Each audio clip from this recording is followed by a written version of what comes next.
Action! Bang! Bang! Oh, let me shoot it.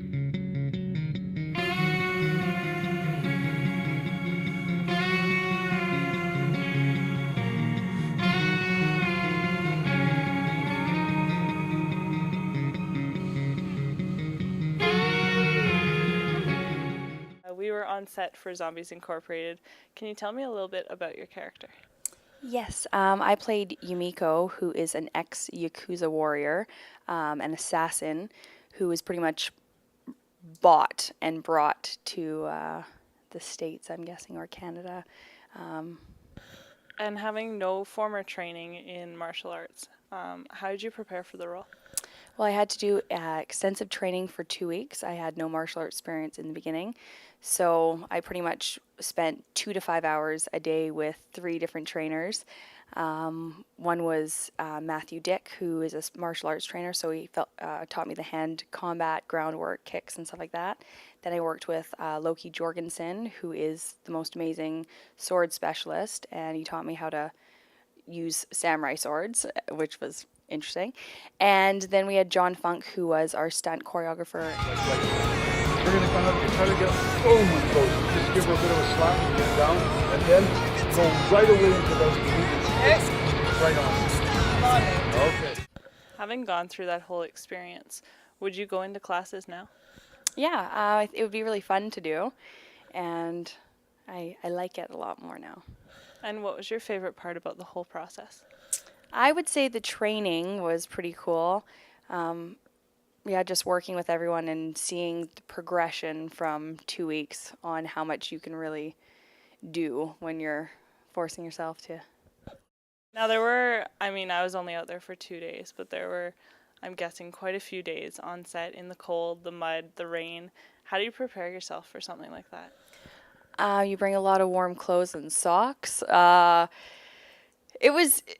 You can't really prepare until you're there, right? And the mud was the biggest problem because we didn't know how much mud there was going to be. And before the actual fight scene, there was a downpour. So it made the mud from like this much to like this much in some spots.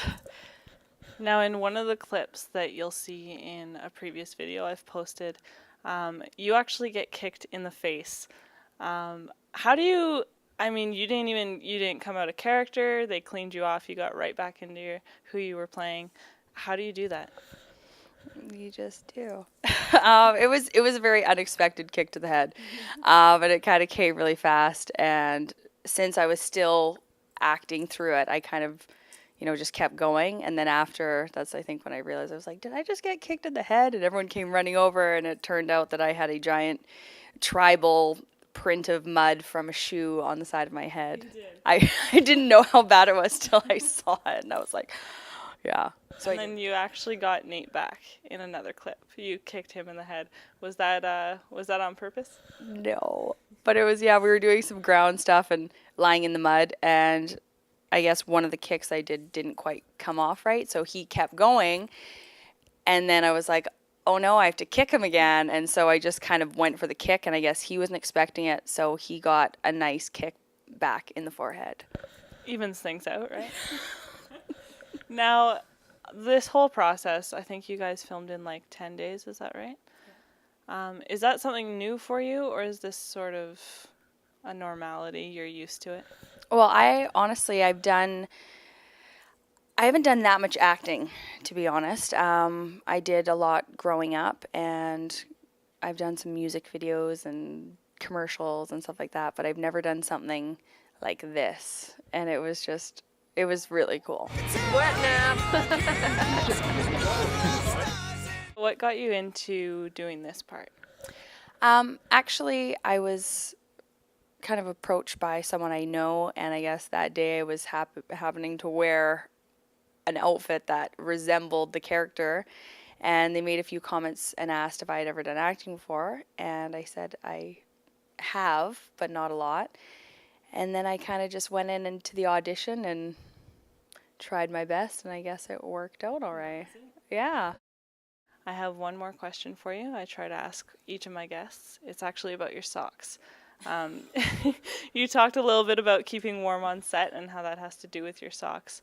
I think everybody's personality shines through by what they wear on their feet.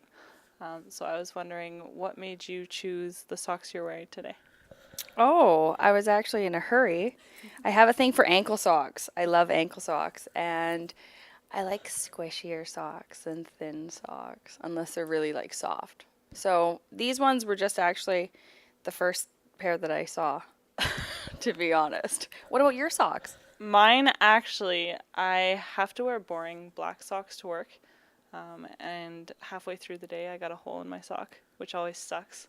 And as soon as I got home, I had to get into my fun, funky Garfield socks, actually. Oh, those are pretty fun. Because I'm a bright person. I don't like boring. But why the ankle socks for you? I have a thing. I take my shoes off a lot. I have a weird. Seriously. Yeah, I actually went out for breakfast today, and I was like, oh, I'm just gonna take my shoes off. So I have a tendency to do that. But I don't know. Ankle socks, they feel a little more free sometimes, and I don't like the feeling of socks strangling my ankles. See, and that's your personality right there. You like to be free. You like to be who you are. Lets you out. Strangle people. Yeah. Great. Thank you so much, Nikita. Action!